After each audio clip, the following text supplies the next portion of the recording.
Em uma das épocas mais sombrias de Israel, Deus chamou Elias. Naqueles tempos, Israel estava sob o domínio de um dos reis mais nefastos, Acabe. Acabe, seduzido pelo poder e beleza, casou-se com uma princesa fenícia de Tiro, Jezabel. Jezabel não era apenas uma esposa, era uma manipuladora, usando Acabe como peão em seu jogo de poder e ambição. Ela convenceu Acabe a se voltar para Baal, o deus da natureza, desejando eliminar toda e qualquer ameaça ao seu poder. Jezabel tentou o massacre de muitos profetas de Javé. Ela era temida e infame, sempre buscando maneiras de fortalecer seu entusiasmo, sem qualquer escrúpulo ou temor a Deus. Foi Jezabel quem planejou a morte de Nabote para que Acabe pudesse apoderar-se de sua vinha, um evento que sinalizou o início da missão do profeta Elias. Elias, o tibita de Gileade, é lembrado como um dos maiores profetas de Israel. Embora não tenha um livro em seu nome, sua história é mais narrada do que a de muitos reis. Ele é famoso pelo debate com os profetas de Baal no Monte Carmelo. Em uma proclamação ousada, Elias confrontou Acabe: "Juro pelo Senhor, o Deus de Israel a quem sirvo, que não haverá orvalho nem chuva nos próximos anos, a menos que eu ordene." 1 Reis capítulo 17 versículo 1. Após um longo período de seca, Deus instruiu Elias a anunciar a chegada da chuva. No caminho de Samaria, Elias encontrou Obadias, servo de Acabe. Mesmo sendo o serviço da casa real, Obadias temia a Deus. Ele bravamente escondeu e alimentou os profetas, protegendo-os da ira de Jezabel. No meio de um palácio pacífico, Obadias manteve sua fé intacta, lembrando-nos de figuras como José e Daniel, que também serviram reis que não conheciam a Deus.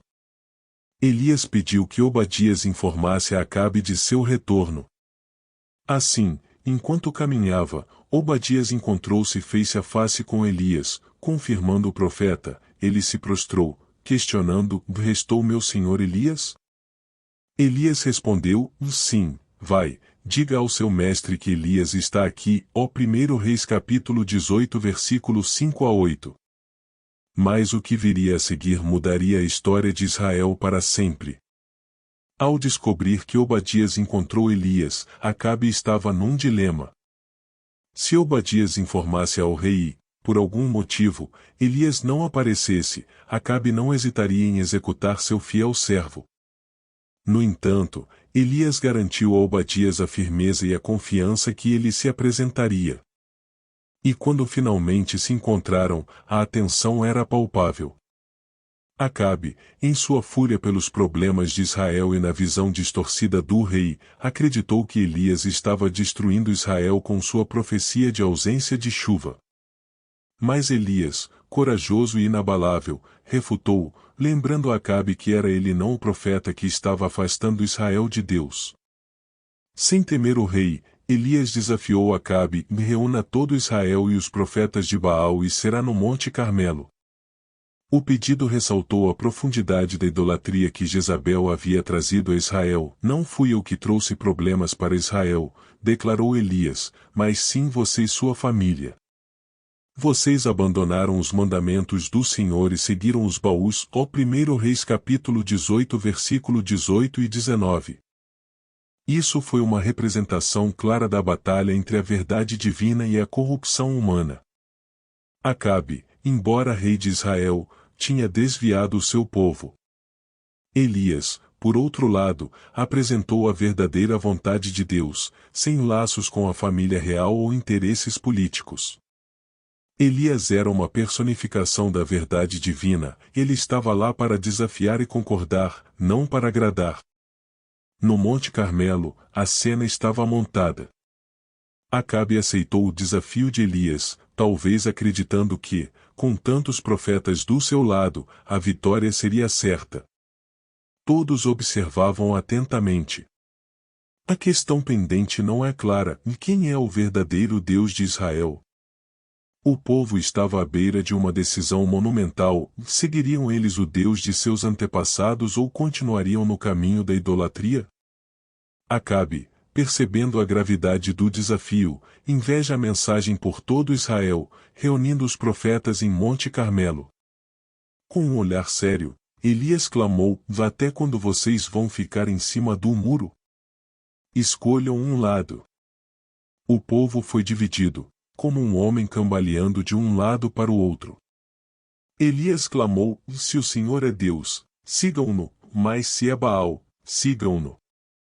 Suas palavras eram como uma flecha, pedindo uma resposta imediata, mas o que veio em resposta foi um silêncio ensurdecedor. O povo, que já havia presenciado tantos milagres de Deus, não disse uma única palavra.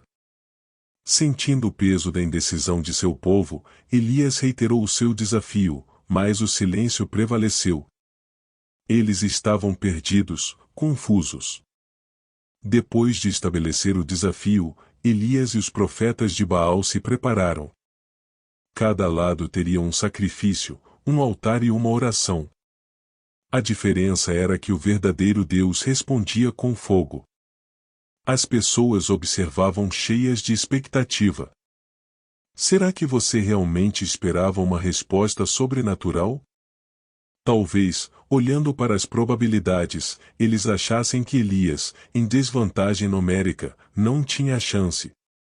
Com confiança, Elias declarou: vocês têm muitos profetas, eu sozinho estou.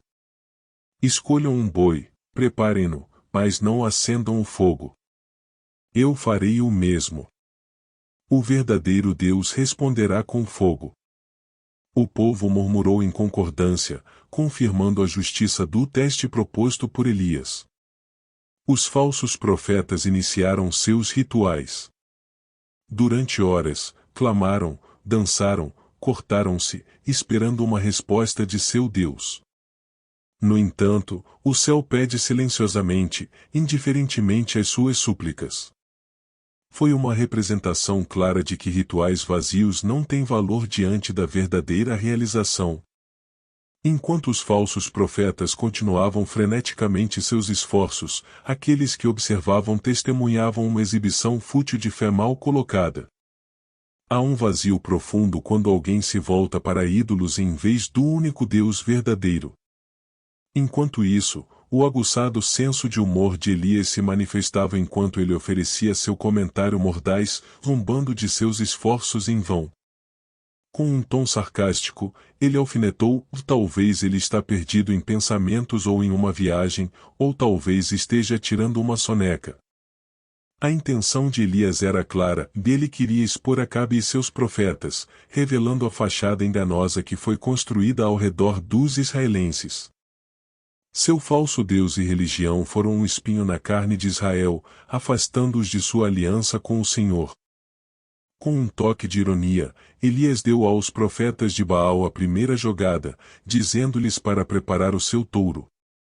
Conforme o fazia, seus gritos eram mais altos, sua dança mais frenética.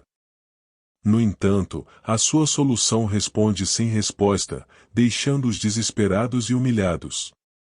Elias, então, se mudou e orou. E que oração! O principal desejo de Elias era que, naquele dia específico, o Deus de Israel se mostrasse diante de todo o povo. E qual seria o resultado? As pessoas reconheceriam que o Senhor é Deus, e que Elias é o seu profeta. E consequentemente, seus corações retornariam a ele. Foi uma oração pela glória de Deus e pela edificação do seu povo. É o tipo de oração que Deus responde na hora do sacrifício. O profeta Elias deu um passo à frente e orou: Senhor Deus de Abraão, Isaque e Israel, faça-se saber hoje que tu és Deus em Israel, e que eu sou o teu servo, e fiz todas essas coisas por tua ordem. Responda-me, Senhor, para que este povo saiba que tu, Senhor, és Deus, e que estás convertendo seus corações novamente. Ó 1 Reis 18:36-37. Deus respondeu à oração de Elias de maneira dramática, especialmente porque agora era noite, o momento ideal para uma exibição impressionante. A oferta, a lenha, as pedras e a poeira foram todas consumidas pelo fogo que desceu do céu. Até a água foi sugada pelas chamas. Todos os presentes consideraram que o sobrenatural havia invadido o mundo natural, que o espiritual havia tocado o físico e que a eternidade havia se infiltrado na história. Assim, o povo de Israel fez a única coisa que podia, e ajoelharam-se e declararam: "O Senhor, Ele é Deus." Com um resultado tão esmagador, os profetas de Baal foram expostos como os charlatães que eram. Seu destino já havia sido decidido. Então, o fogo do Senhor caiu e consumiu o sacrifício, a lenha, as pedras, a poeira e até mesmo a água no fosso. Vendo isso, todo o povo se prostrou e completamente: "O Senhor, Ele é Deus. O Senhor, Ele é Deus."